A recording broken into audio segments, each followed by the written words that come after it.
It's the time for new albums. Drake and Stormzy are producing new albums imminently. And Oxymiron, I think, has got something coming out soon and teasing us with the occasional song.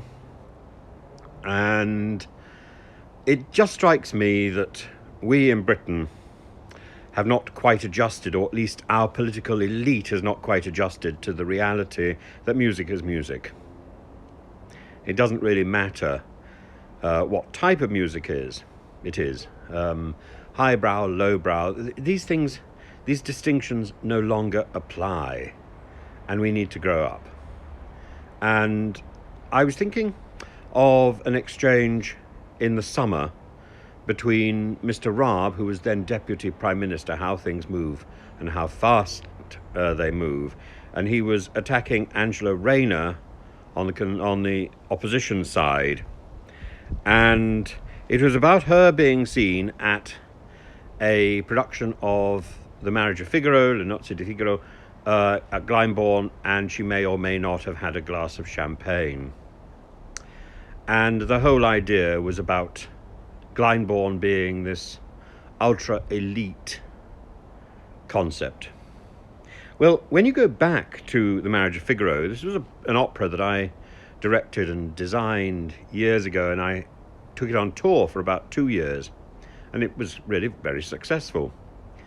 And The Marriage of Figaro itself, when Mozart produced it, it was sort of underground story, Beaumarchais, and he insisted on the political elite of his day watching this scurrilous adventure about a government which was in chaos, about people in power who were distracted by shenanigans. You can think of, for the Count, we could easily replace the Count in Figaro with Matt Hancock, could we not? We could replace him with Boris Johnson, could we not? And it would work. And that is the point. The figures in authority have feet of clay.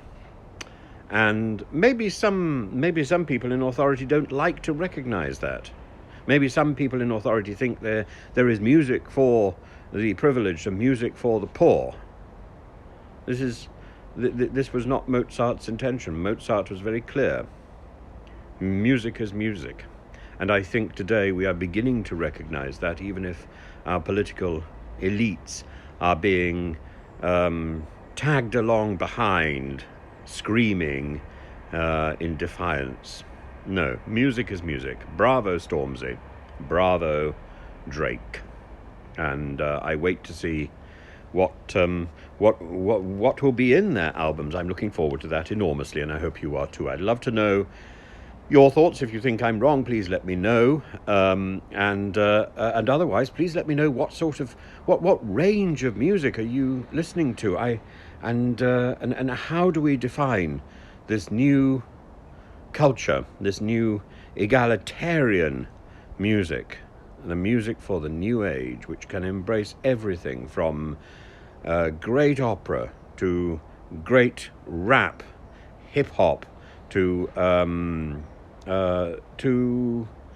what I have no idea. J-pop. It should be cross-cultural. It should be linguistically ambiguous.